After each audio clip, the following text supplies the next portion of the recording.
What's up, y'all? This is Nikki Clutch, and today I am going to show you how to install a custom wall wrap. And I'm not going to give y'all no long drawn out introduction because I already had a hard time getting this video down to 9 minutes. So anyway, these are my happy clients, and right now I'm finna show you how to get started on wrapping a wall. I want to apologize in advance because some parts of the video I was not able to get because either my son or myself blocked the camera with either our bodies or the letters. But the priority was to get my clients wall wrap, not to necessarily record this video.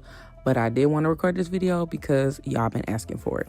So anyway, right here, I'm just laying out each panel. This wall was 4 panels because it was 13 feet wide and 11 feet tall. This is the largest wall wrap I have ever done because that's a lot of square footage. Anyway, so we're just organizing the wraps, each panel, like I said.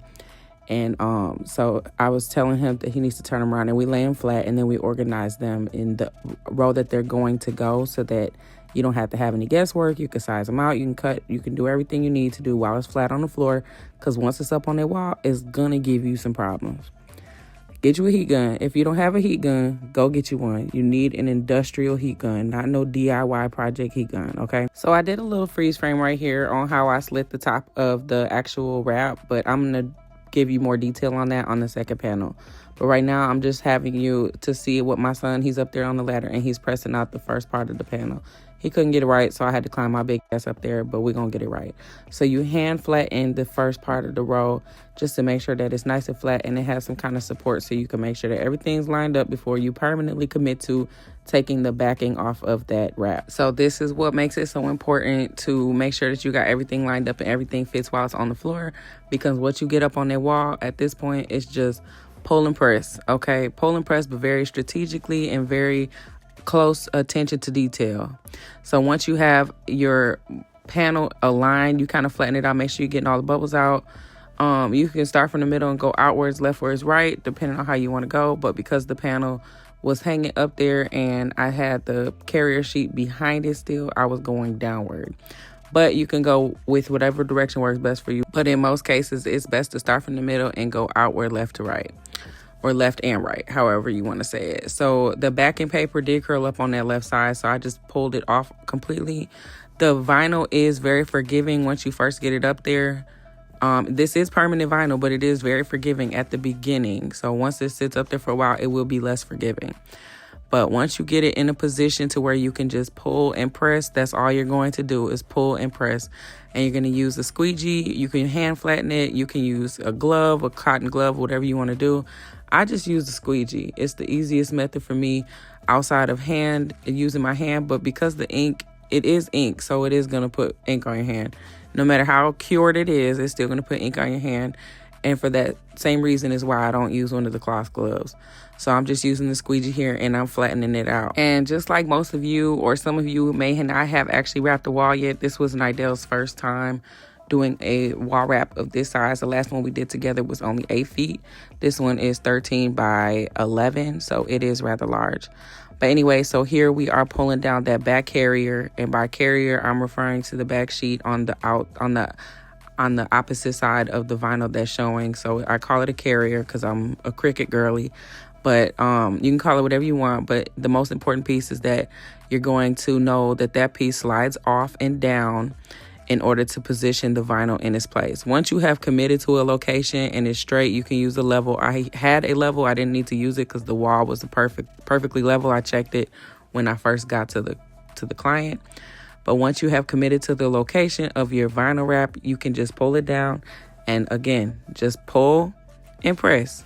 It's really that simple. When I got to the bottom, there was a 4-inch overhang, as we did print it an additional 4 inches because of the size of the wall. And the client specified that she did not want that wrapped on her footing, so we did cut it off. You just use a squeegee, you push it into the seam in between the footing and the actual wall, and just cut it with an X-Acto knife. So here we are with the part where I told you that I was going to show you in more detail. So in order to start your panel, you're going to pull the carrier sheet or backing, whatever you want to call it, from the front of the vinyl, and you're going to give it about, I usually go for about 6 inches. So you give it about a 6-inch pull away from the vinyl, and you just pull it down and then you crease it across. And then that gives you enough vinyl exposure to hang it up where you're comfortable with pulling it off, putting it back on, repositioning it, and doing all you need to do. Once you get it up there, like I said, the wall was level because that black line versus brown line, we did test it to make sure it was level, so we knew to use it as a meeting point. This part is the most complicated part. This is where you start to layer. So as you see, this actual design has a lot of intricate details. It is a mock-up closet, and it's got shelving, it's got purses, it's got shoes, it's got clothes, it's got everything you could think of because this is for a boutique. So this is the image that they chose, and this is what we have to line up. So every single detail matters. So you just take your time and use those key points, that spot right there to line up the top. And then you just do the same thing going towards the bottom. In the past, I have used masking tape in order to put those two pieces together to make sure that they are next to each other perfectly before I take the backing off. But in a design as intricate as this one, you know you have to pay attention to every single detail. So I just use the details in the image to make sure that they're lined up perfectly. Once you commit to a location and it is lined up perfectly, it's even on the top, it's even on the bottom, and it's even with the design to its right, then you're going to go ahead and start squeegeeing it flat. This is the most complicated part. The two middle pieces are going to be the most complicated if you have a 4-panel project, okay? So just be very careful, take your time. This installation would have normally taken about an hour and a half with an experienced rapper, but with my son, it took about 2 hours. Well, really about 2.5 hours, but we ain't gonna talk about that. Anyway, this is where we made it to the 3rd panel, and this one's a little bit more complicated because as you can see, we have a little bit more details. The top of the chandelier, the letter D, and then the client's face. A face is always going to add complications to making sure that you are flush. So just take your time. Do not rush this part. Take your time. Pay attention to detail. Take your time. I cannot express that enough. This particular panel did take the longest because of the face, but eventually we did get it right. And what y'all don't see in the video is in between each panel, I did take my heat gun and I hit each panel with some heat and a white towel, and I just wiped it down, wiped off any footprints we may have left. I made sure I closed the seams with the heat gun.